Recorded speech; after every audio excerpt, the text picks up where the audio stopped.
diberi kesempatan untuk menjadi pengisi acara di arisan rutin bulanan ya di bulan November di Ikatan Adiaksa Dharma Karini Kejaksaan Negeri Banyuasin. Terima kasih banyak ibu-ibu atas kesempatan yang diberikan. Perkenalkan, nama saya Angel Eva Christine Pakpahan. Ya, saya lahir di Medan 1 September 1984. Saya lahir di keluarga Kristen. Ya, kemudian saya mengalami pergolakan dan saya akhirnya di umur saya yang ke-33 tahun saya belajar berbagai macam agama. Jadi kalau di Indonesia kita tahu ada 5 macam agama, tapi di dunia kita banyak sekali ternyata agama, bukan hanya cuma 5. Jadi saya belajar berbagai macam agama dan akhirnya di 11 Mei 2018 saya memutuskan untuk menjadi mualaf gitu. Jadi banyak sekali memang cerita pergolakan dalam hidup saya, dan itu sebenarnya kalau mau tahu lebih detailnya itu ada bukunya ya, The New Me, A Journey to Find Faith. Itu buku saya, bagaimana ceritanya saya dari lahir berjuang, lahir di Medan, kemudian merantau ke Jakarta dan akhirnya menjadi mualaf. Itu ada di buku The New Me, A Journey to Find Faith yang bisa didapatkan nanti di Instagram saya di Angel Eva Christine. Jadi ini dia bukunya yang menceritakan perjalanan saya dari saya lahir, terus saya kuliah, tamat kuliah saya merantau ke Jakarta dan saya berjuang di Jakarta ya. Di Jakarta saya memulai dengan gaji 10.000 per jam waktu itu, jadi seorang penyiar radio. Ya, terus tinggal di kos-kosan yang lebih layak dengan disebut gudang ya waktu itu. Jadi saya memang benar-benar berjuang sekali di Jakarta 1-2 tahun tuh saya benar-benar merasakan bagaimana makan nasi cuma pakai kecap dan segala macam, dan bagaimana perjuangannya sampai akhirnya saya bisa menjadi manajer artis dan publicist film. Itu semua ada di buku ini gitu. Sedikit cerita, pokoknya saya di Jakarta itu selama 12 tahun menjadi penyiar radio saya 10 tahun di Radio Jakarta. Kemudian saya menjadi publicist film, perusahaan saya sendiri petikan film, dan saya menjadi manajer artis yang membawahi beberapa artis di Angel Pakpahan Management. Nah, Angel Pakpahan Management ini juga manajemen yang saya dirikan sewaktu saya di Jakarta. Kemudian setelah saya menjadi mualaf, alhamdulillah dikasih hadiah, udah umroh, udah merasakan lebaran di Mekah. Masya Allah, tabarakallah. Itu hadiah dari Allah ya buat saya, tanpa saya mengeluarkan seperak pun gitu. Terus hadiah juga dari Allah. Selama di Jakarta saya tuh tidak pernah memikirkan yang namanya jodoh sih, karena kerja waktu itu ya. Saya nggak mau hidup susah. Pokoknya di Jakarta saya berjuang keras untuk menghidupi kehidupan saya dan keluarga saya di Medan.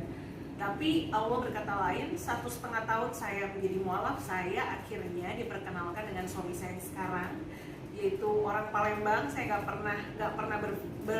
tidak pernah kepikiran untuk menjadi orang Palembang dan tinggal di Palembang, dan alhamdulillahnya saya sama suami saya nggak pacaran tapi dijodohkan dan ta'aruf. Nah, ta'aruf itu ceritanya ada di buku ini, di The Journey to Find Love gitu. Jadi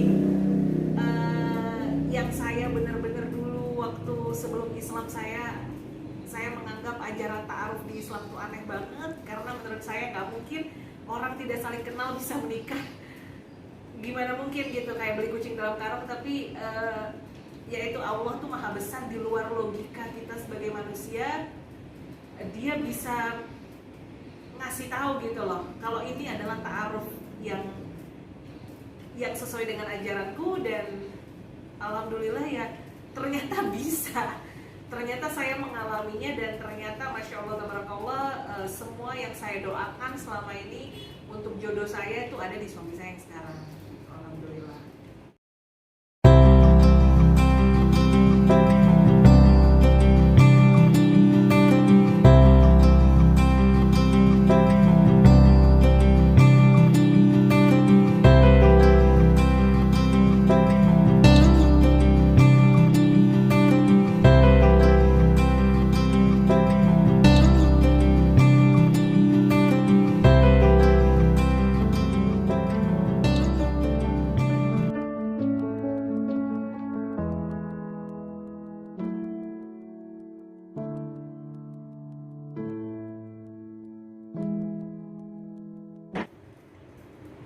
Saya menikah di September 2019, kemudian waktu itu honeymoon, bulan madu, terus akhirnya sempat ke Jakarta dulu, dan akhirnya menetapkan per Januari 2020 tuh saya stay di Palembang waktu itu ya, meskipun sempat bolak-balik dulu ke Jakarta.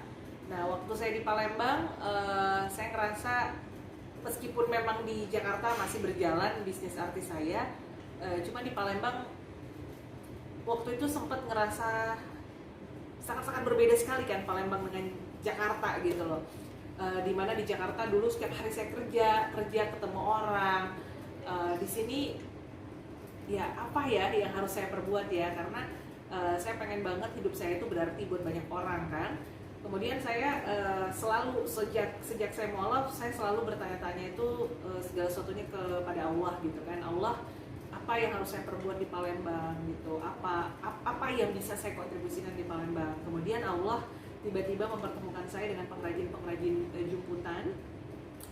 Kenapa jumputan di sini? Karena entah kenapa memang sama pengrajin jumputan dipertemukannya. Kemudian saya tertarik untuk mempelajari kain jumputan itu seperti apa, yang asli seperti apa, yang print seperti apa, dan ternyata saya baru tahu kalau pembuatannya itu cukup rumit gitu loh, karena pembuatannya itu ada polanya dulu, kemudian setelah dipola, setelah digambar itu ditali, kemudian setelah ditali dijumput, kemudian setelah dijumput direbus, kemudian pewarnaan, kemudian penjemuran. Jadi itu sehelai itu minimal 7 hari pembuatannya. Jadi menurut saya Masya Allah, pengrajin jumputan saya angkat tangan, karena saya juga udah pernah belajar tapi saya nggak bisa gitu loh. Saya belum bisa untuk benar-benar menghasilkan kain jumputan yang indah itu, saya belum bisa, saya belum mampu gitu. Jadi saya angkat tangan sama para pengrajin, dan pada waktu itu saya lihat banyak kain mereka yang numpuk kan,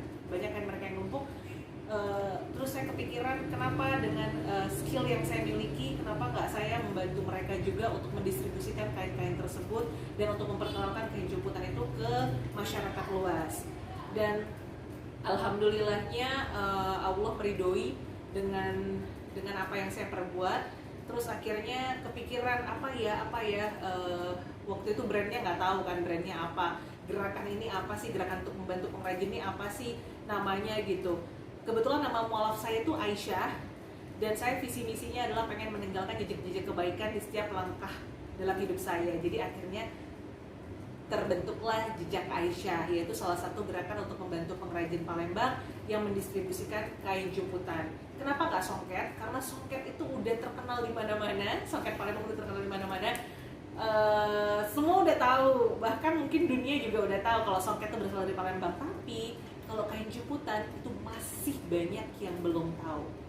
Kalau ini adalah salah satu warisan budaya Indonesia yang patut kita apresiasi dan yang patut kita bantu.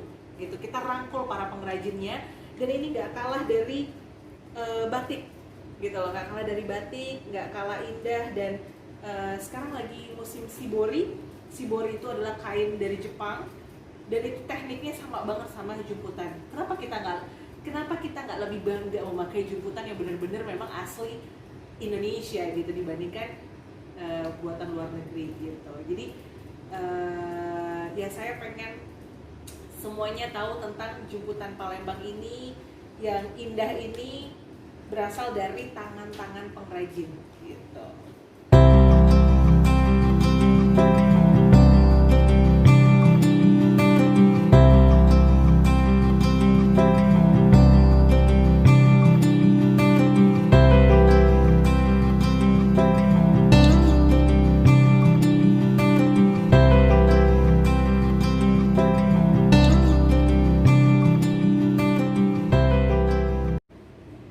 Di masa pandemik ini saya muter otak ya, bagaimana caranya supaya pengrajin tetap aktif, terus pegawai tetap berjalan.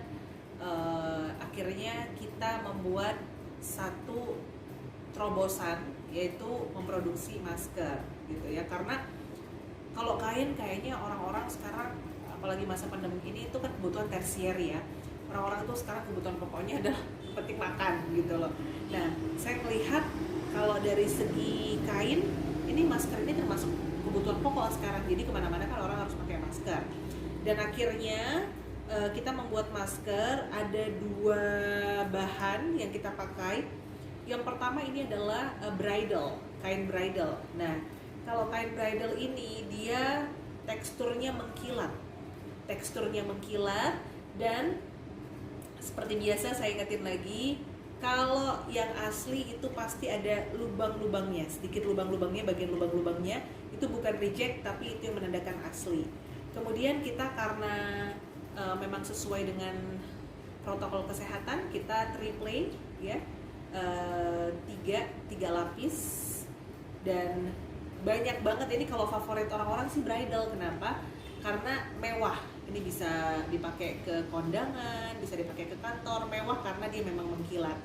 Dan talinya itu kita pakai yang benar-benar kualitas nomor 1. Jadi nggak sesek untuk dipakai. Nah, yang kedua, ternyata setelah berjalan yang bridal ini banyak yang minta katun, gitu loh.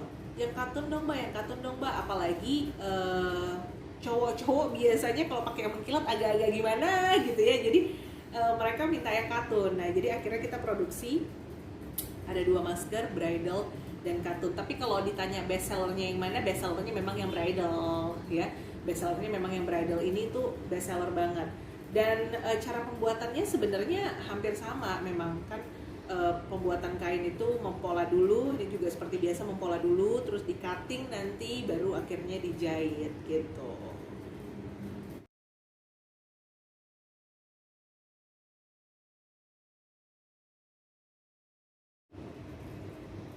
Jadi tadi triple-nya itu adalah kain jemputannya, yaitu yang bridal, kemudian nanti ada busa atau sponge di dalamnya, dan akhirnya nanti kita lapisi dengan kain lapisan yang lembut, yang enak banget deh pokoknya, jadi nggak ngap gitu kalau dipakai. Dan menurut saya dengan keterbatasan kita di pandemik ini bukan berarti kita tuh harus down ya, bukan berarti kita harus berdiam diri, meratapi nasib dan segala macam. Justru inilah kesempatan kita untuk berpikir kreatif, bagaimana di tengah problema yang ada, dan ini bukan hanya kita tapi seluruh dunia ya. Jadi pertama kita tetap harus bersyukur kalau kita masih diberi kesehatan. Yang kedua, kita harus bersyukur kita masih diberi kesempatan untuk hidup ya sama Allah. Jadi jangan pernah pikirkan deh apa yang orang lain perbuat, tapi pikirkan apa yang diri kita bisa perbuat untuk orang yang ada di sekitar kita gitu. Karena hidup kita ini berharga, dan jangan sia-siakan kehidupan yang sudah diberikan Allah kepada kita.